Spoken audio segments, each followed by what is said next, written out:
stood properly, just stop me and I will repeat myself. Any of you that wish to take pictures or videos, you are welcome to. Toilets are to your right through the little gate. There are seats behind you there. If anybody would like to take a seat, feel free to bring one out with you. Anything else you need while you're here, just please let me know.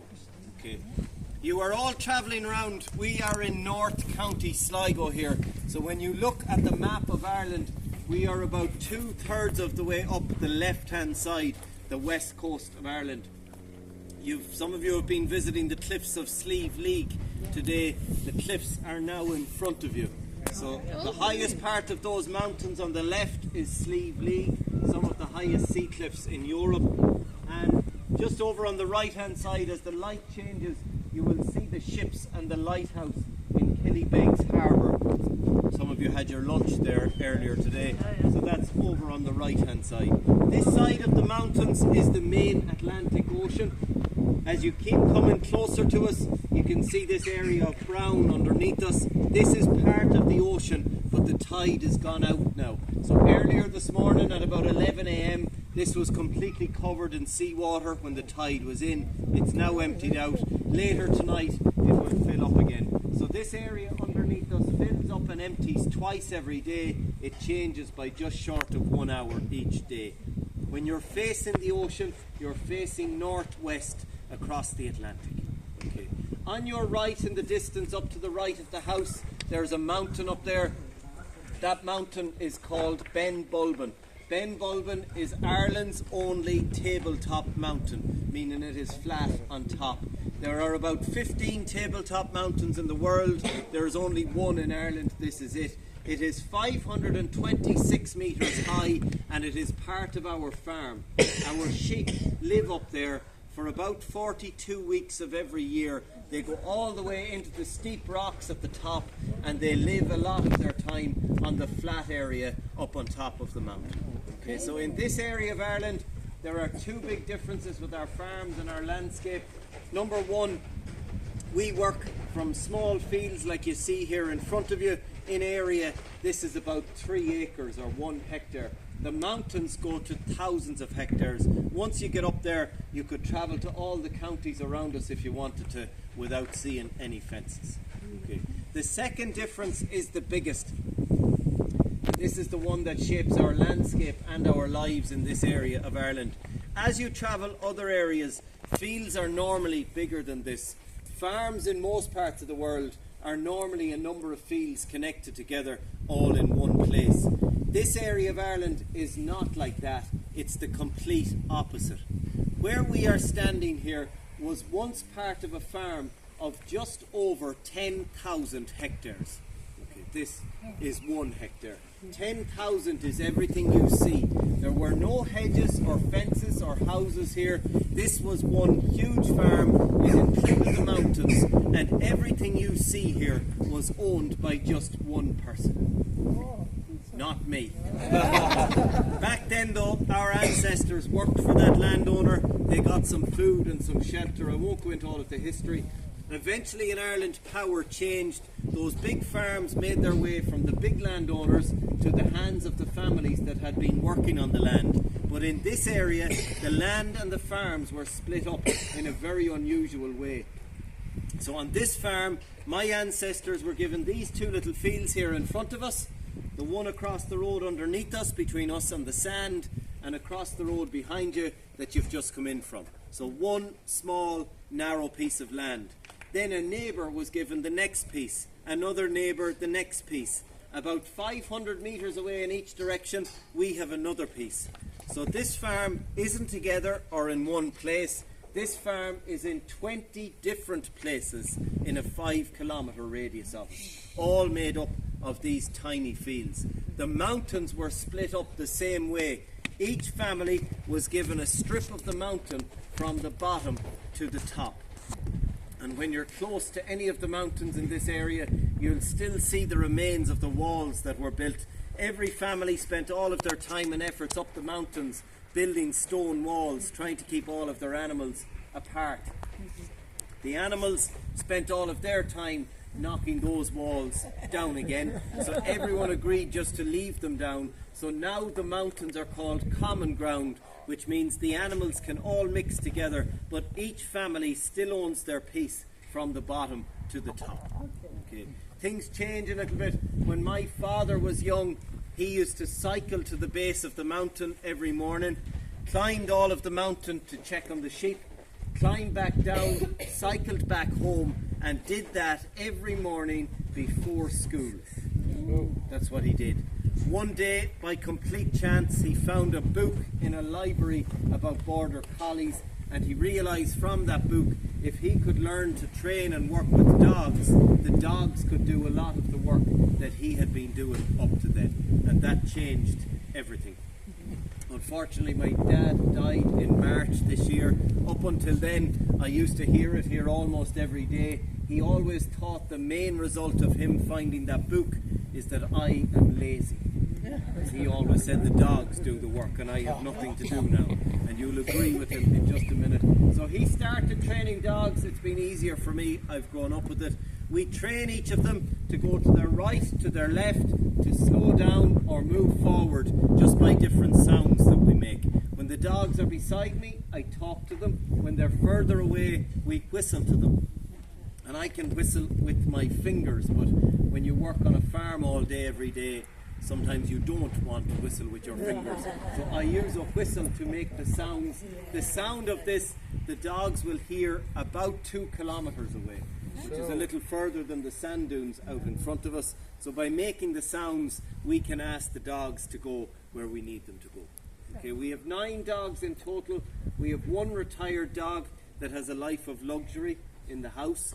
We have 8 dogs that help us to do all of the work every day. You have probably heard or seen of border collies. The border part of their name is where they came from, the border between England and Scotland. The word collie came from the Scottish Gaelic language and means useful. Okay, that's where the word comes from. There are 4 reasons we use dogs. I will explain the first. I will try and show you everything else. If I go working with sheep with no dog, the sheep's instinct is to spread out and run in different directions. But when a dog comes close to sheep, they always stay together, so they are much easier to work with. Okay, so I'm going to get one of the dogs. You're going to meet Mo this afternoon. Mo is 5 years old now. Myself and my father used to travel around Ireland and around the world, sometimes to competitions with the dogs called Sheepdog trials. Mo that you're going to meet 2 years ago was the Irish national champion, and she's been representing Ireland in different countries over the last couple of years. So hopefully she'll be able to show you everything she does for us.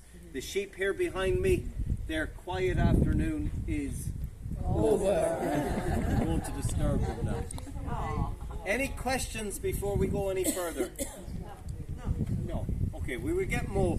You will see the sheep will react to Mo. It doesn't matter where in the field she is or at what distance away she is from them. Sheep's eyes are on the side of their heads. They can see behind them and in front of them at the same time. So you'll see they will react to her even when she's behind them. And also, just to let you know, Mo is extremely friendly. So she will come to you looking for attention, and feel free to give it to her. Okay. No questions? Okay, 1 second.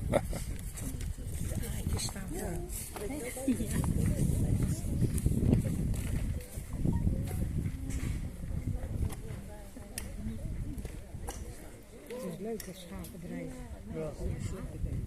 Er zijn ook hele wedstrijden van. Hè? Ja, zeker. Ja, Ja, je ziet wel eens op televisie, en vooral op de Engelse televisie zie je het vaak. Hè? Ja.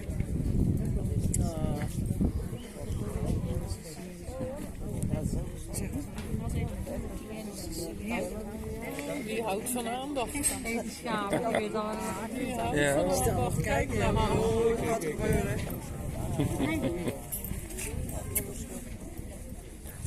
Is helemaal blij om te beginnen.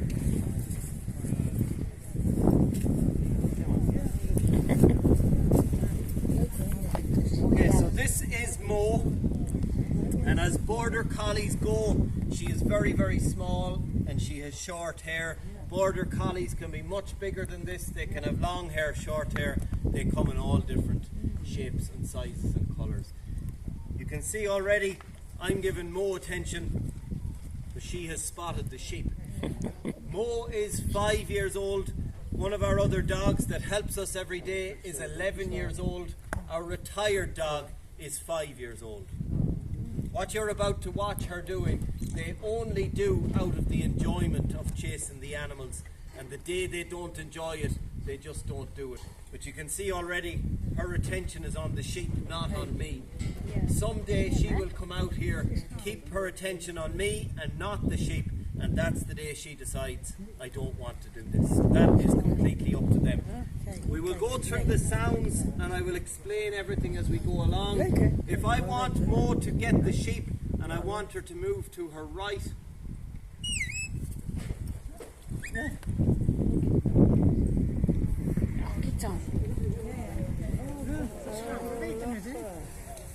if I want her to stop,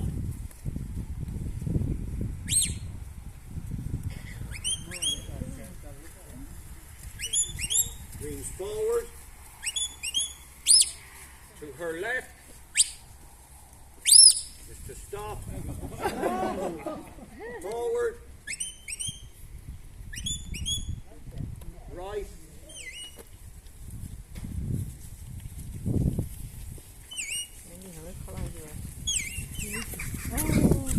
stop, forward,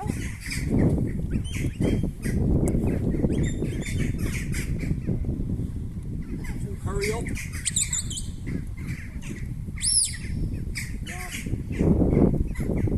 left, forward, come back to me. So I will explain how this works before we go any further. I mentioned 4 reasons we use the dogs. The first one you can see, the sheep were nice and relaxed, but when Mo came close to them, they move in this close bunch and they move out into the open, so they are much easier to work with when they stay in the group. If you look across the road in front of us, all of the sheep that you can see can hear the sounds I'm making, but they are not reacting. The sheep will not react to the sounds, but they will react to the movement of the dog. Okay. Number 2, Mo has moved the sheep, but she is not barking at them. So they are not moving out of fear of barking or noise. I'm sure you have all seen lots of sheep along the sides of the road in Ireland. We have parts of Ireland, we have sheep that lie in the middle of the road. Sheep get used to noise after a little while, so if we have a dog that just barks, the sheep will ignore that and we are completely stuck. Number 3, the sheep have moved, but Mo is not making contact with them, so they are not moving out of fear of being bitten or being hurt in any way. The only time she would make any contact with the sheep is if the sheep become stubborn or they refuse to move. Then she will make a little jump at them. She might run through the middle of them. She might even give one a little nip for 5 or 6 seconds. She will never injure the sheep, but she will always get them to move. And so far, she has been doing that with 2 physical features that all border collies have. The first one you can see here beside me. Even as she lies there looking at the sheep, she looks like a predator stalking their prey. And when she moves towards the sheep, walk Mo. She moves like a predator. So she stays close to the ground, or when she stands, she keeps her head down and she walks step by step. Walk Mo. Walk. Lie down. That sends a message to the sheep and they just move. But that's only one feature. We're going to get the sheep here beside you to show you the main one. So if you watch what Mo does, she did it just a few minutes ago. The sheep were here in front of us to our left, but when I asked her to get them, she didn't go towards them, she went around them in a wide arc. And until I started making sounds towards her, she was just sending the sheep in my direction. If I am not making sounds towards her, that's what she wants to do. She wants to get the sheep and send them directly to me. So even when the sheep get here, if they're on your left as you look out here, she will be on the other side of them, keeping them close to me. If they move to your right, she will move to the other side of them to keep them close to me. That's what she wants to do. We will ask her to get them again. We'll ask her to go to her right. So she's gone around them, and any of you that can see the sheep down there, they are watching her all of the time. So they were moving away from us, but even with the dog moving around the field, they're immediately changing direction. If I make it move now, she will send the sheep towards me. When the sheep get here, if they start to move to our right or our left, she will move right or left to make sure they continue in my direction. Ja. Leuke beestjes, hè, wanneer de pootjes zo. Ja, dat kan pakken. Ja. And she's sending them here, not with noise, not with aggression. So the sheep are going to our right, she's going left. Lie down, Mo. And she's moving the sheep with her walk. Lie down. But what's really making the sheep move is her stare, her eyes. You all see that stare? She has enough of a message, a power, and a confidence in her stare that makes the sheep move. You all see that?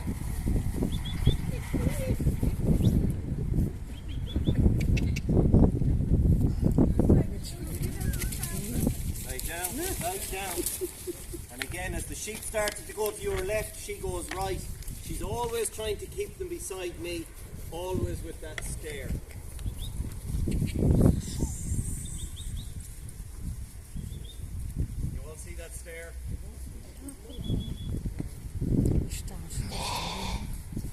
And again, as I move this way, she'll go that way to keep the sheep beside me. Lie down. Lie down, lie.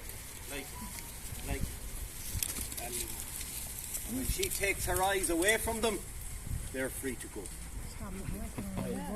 Did you all see that stare?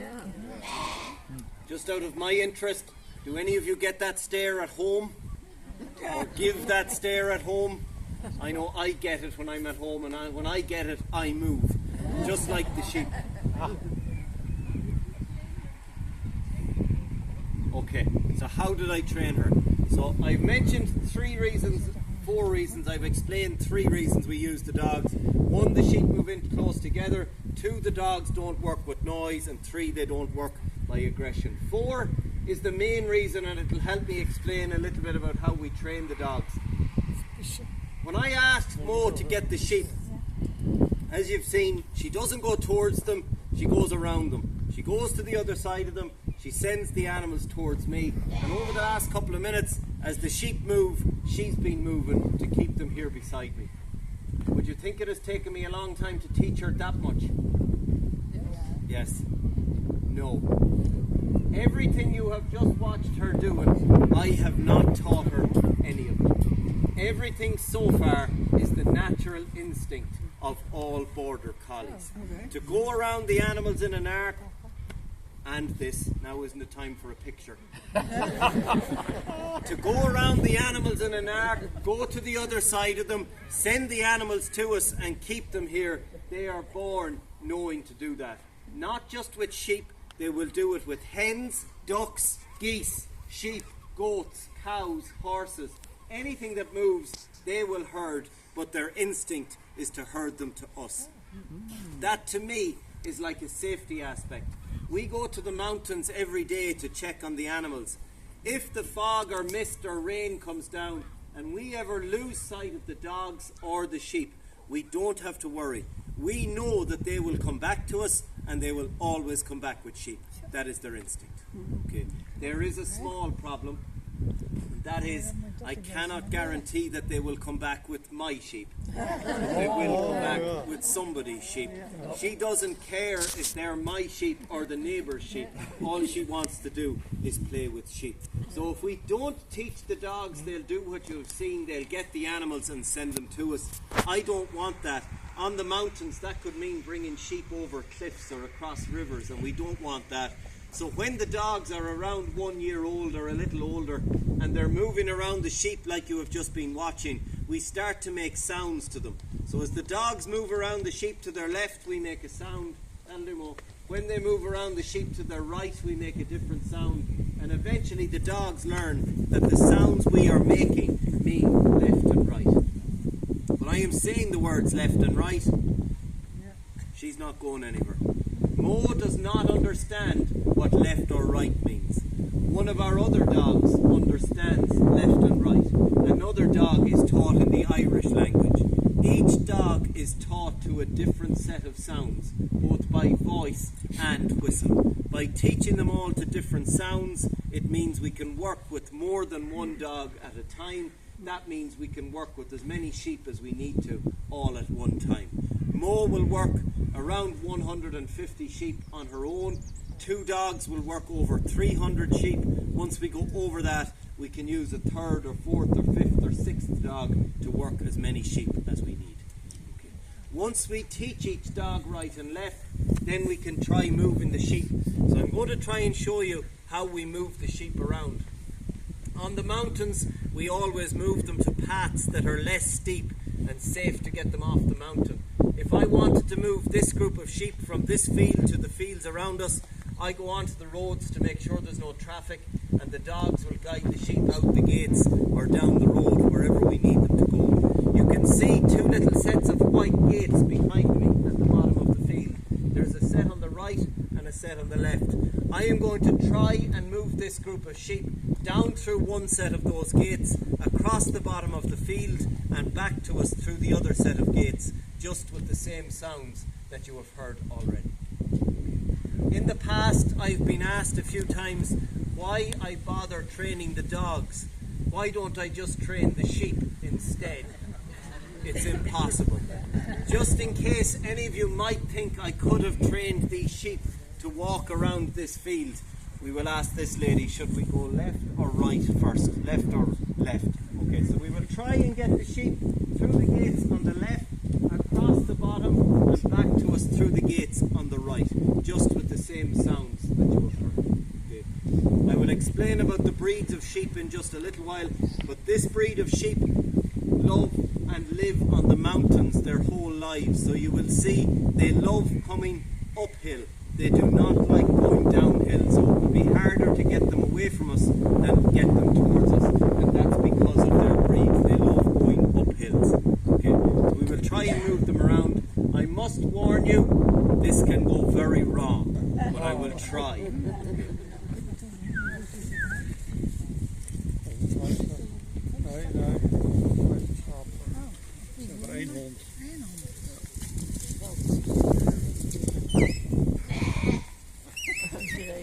Die schapen die hebben houden mensen mis, hè? Ja, maar die hebben dat wel.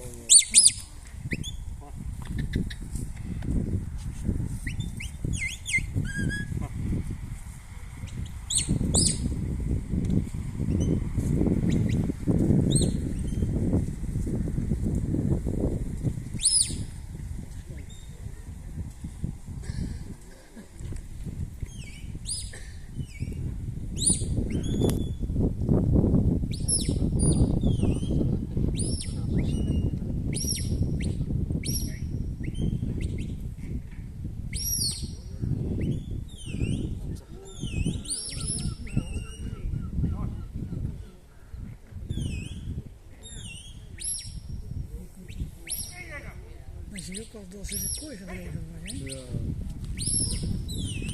Tussendoor, ja. Ja.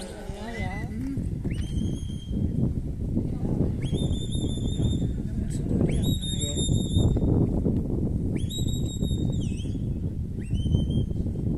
Anders zal ik uit naar links staan.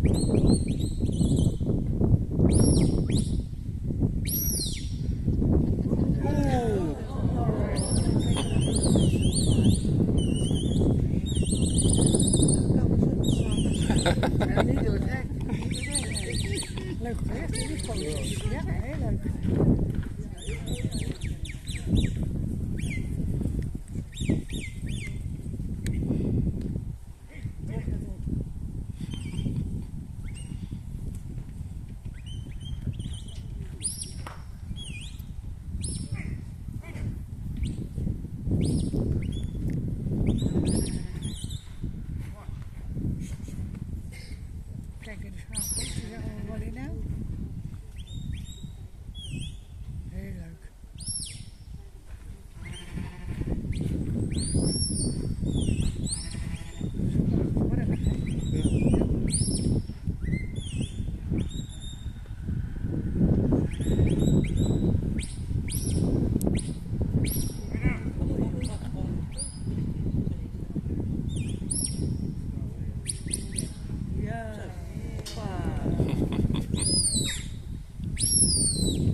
dogs will try and guide the sheep.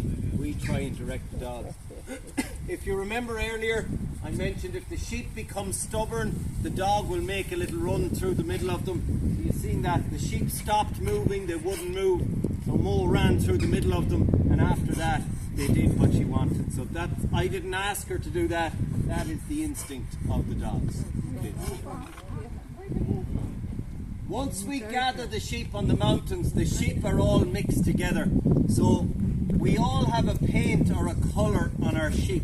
So we'll move the sheep over and back in front of you. When the sheep face to your right, you won't see the colour. So we'll walk them to your left and you will see a red F on the side of the sheep closest to you. So you can't see the paint. Lie down. Lie down. Lie down. When they turn around again, you will see that red paint beside you, and it's in the shape of an F. So that is the mark for this farm. Lie down. Lie down. Lie down. More. Okay, so every farm has a mark. It's specific for every farm. Lie down. Come back.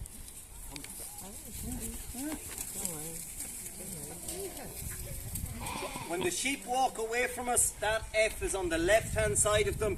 If it was on the right hand side of them, they belong to a different farm. If it was a different colour, another different farm. It's not always a letter. By the time you leave me in a little while, you will realise us farmers never stretch our imaginations too far. My surname starts with F. That's where that came from. The colour is not for me. I know all of my own animals just to see them. But everybody else around this area knows that they are mine by that F on their side. So if somebody finds some of my sheep wandering miles away on the mountains where they shouldn't be, they know they are mine by the F. They will ring me and say, I have found your sheep here. If some of our neighbours around us have some in their gardens eating their lovely flowers, they will know they're mine. They'll ring me and say, get them out of my garden. I have worked with the dogs since I was about 3 years old, and I have yet to learn how to teach the dogs to read the F on the side of the sheep. They will gather everybody's sheep. They don't care. That means we need to separate the sheep sometimes. So I'm going to try and show you how we do that. There are 10 sheep in this group. Instead of leaving all 10 together, we will try and separate them. But this lady, please pick me a number somewhere between 1 and 10. 3. Okay, so this lady has picked 3. So I will try and keep 3 sheep here beside you, and I will try and get the other 7 away from us. Okay, with the help of Mo. She cannot count, so she needs my help. So it's by my movements and hers. Wait. Lay down. Lay down. More. Wait. Lay down.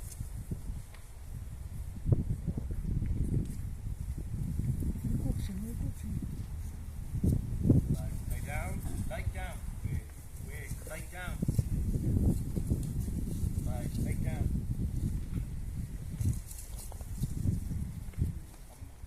Come back. Lay down.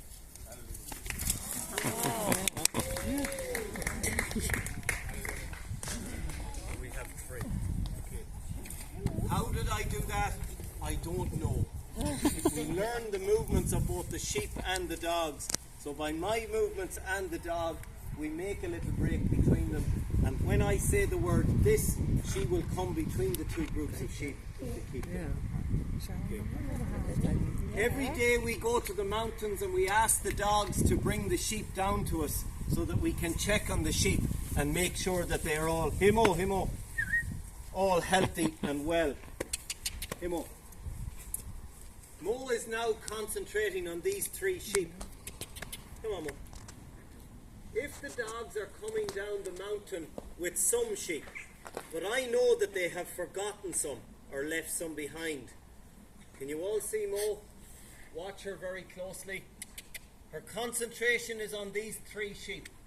But if I say, look, look, look,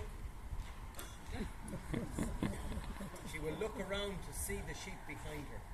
So if she was halfway down the mountain with these three, instead of having to let her come all the way down to the bottom and then having to go all the way to the top to get the sheep she's forgotten, we don't have to do that. Mo. We just say, look, look. She'll go and get the sheep she has forgotten and she'll bring them back to me. Just being able, lie down. Being able to ask her to look around like that can save days on the side of a mountain. That is more important for her. She is less likely to get tired going up and down the mountain once instead of having to do it lots of times. And I hope you have enjoyed all of that. Yes. That is the working of the border collie. Okay. Lie down, Mo. Lie down. I'm going to give... Lie down. Lie down. I'm going to give Mo a quick... Lie down. Uh-oh. Just watch this sheep for just a second. She'll get her back, don't worry.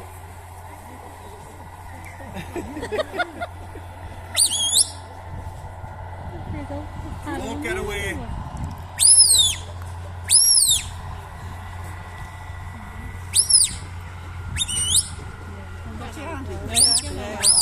She'll bring her back. And if when this sheep arrives back, watch where she goes to. Watch in the group of sheep where she goes. I didn't ask Mo to do what she's just done, but I mentioned at the start, if a sheep is questioning the dog, they will make some contact with her. Can you all see where the sheep goes? Into the middle. And the only other place you will see that are animals in the wild. When a predator comes close, the animals will push their way to the middle of the circle.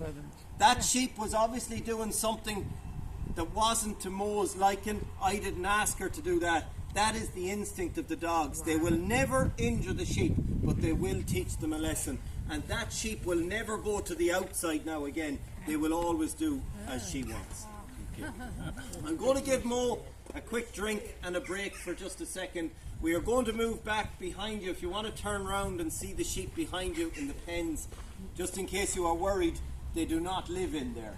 They live out here. We've just put them in for you to see. But the sheep inside will help me explain a little bit about why we keep the sheep and the different reasons for that. So we'll move inside. That'll do.